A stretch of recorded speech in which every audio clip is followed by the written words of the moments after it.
thank you, Peggy. She's a dear friend, and I could go on about accolades about her too. She's a wonderful coach, and I really appreciate that. Very nice.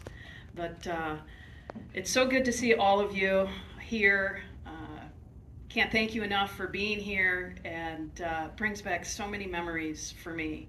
It was actually right out there on that putting green. I was 12 years old, and it was a state junior championship, and I was being interviewed, and I still remember him because he was kind of cute, Mike Lucas, and he asked me what I wanted to do for a living. And my career path was set right on that putting green when I said I wanted to be a professional golfer.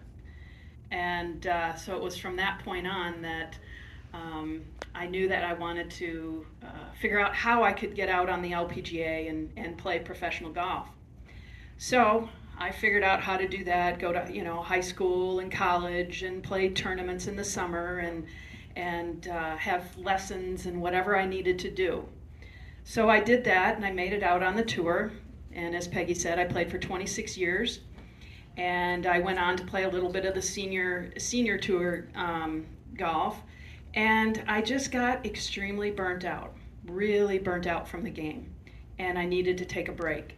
I never told anyone I was never, ever, ever going to play golf again. But I know my parents said, they wanted me to play golf, but I couldn't do it. And so I went 7 years, and that's when I took up pickleball and had fun with that. And I still play pickleball, but it was about January of this last year that I decided to play golf again. I was very lucky. I ended up running into John Solheim, who is CEO of Ping Karsten Manufacturing. And he asked me what I was doing, and I said, I don't know, John, I'm thinking about playing golf again. And he said, come to the factory, we'll get you set up. So I went to the Ping factory in Phoenix, and they set me up with all the brand new technology. And I got to tell you, it is so different from my set of clubs that I used back 7 years ago. And so it was like 7 years ago, I had 14 best friends in my bag. I knew those clubs. I knew everything nuance with them.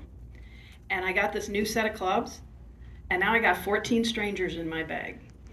And I am getting to know them, and I am having the best time playing again.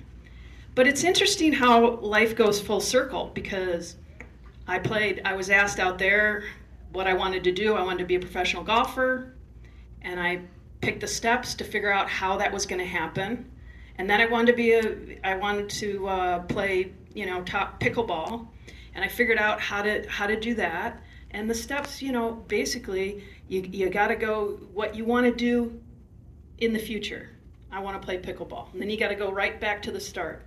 I filmed pickleball. I practiced how the top players played. I, did all the just constantly drilling. I watched pickleball like nobody could understand. Why do you watch pickleball so much? Why? Because I learn from it. I learn how to play. I learn the patterns on the court. I learn where the ball is going. So I figured out how to reach that. Okay, well now it's full circle, as Peggy mentioned.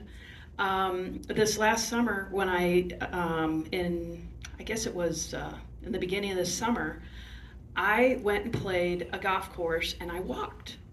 And when I was finished, I was in so much pain. And I said, I'm not going to be able to play the U.S. Open. The U.S. Senior Open, you have to walk. All of our other tournaments, we can take carts. We're old codgers. So I decided I'm not going to be able to play the U.S. Open this year. I can't walk 18 holes. So that's when I decided I'm getting my hips done. I'm going to get new hips so that my goal is next year to play in the Senior U.S. Open. So I had the first one done about a month ago, and I'm going to have the next one done in September.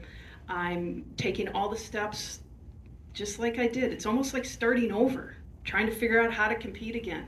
I didn't know how I was going to compete after not playing for 7 years. And right before my first surgery, I played in a tournament, and I discovered a lot of things.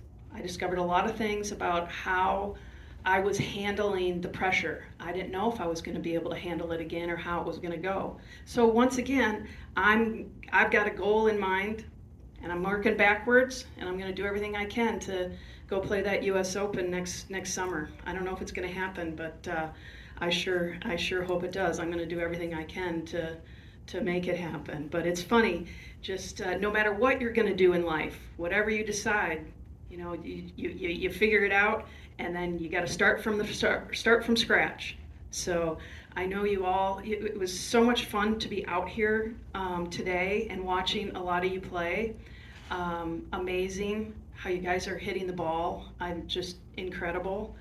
I will say I was a little intimidated. Okay, I'm going to tell you this. I'm going to tell you this story. This morning, I'm getting ready, right? I'm like, okay, I see this shirt. I go, I don't know, this shirt's got a lot of pattern to it. I go, I bet they're all going to be in solid shirts. I go, I don't care. I'm gonna wear this shirt. I come out. I look at the sea on the putting green of all of you players, and you all have on just like solid shirts. Lulu? Okay. I'll do better next time. But no, it's really great. You guys are all wonderful. Just coming up and talking to you at the table, even if you didn't have a good round, you still have smiles on your face, and I think it's fantastic. So thank you all for being here. So special being here at my home club, and I can't thank Nakoma enough. The WPGA Junior Foundation and Balance and Believe for hosting this, and just thank you all for being here. It's really, really cool, and I'll see some of you tomorrow. So great playing. Doesn't matter how you played, you're here, and that says a lot. So thank you.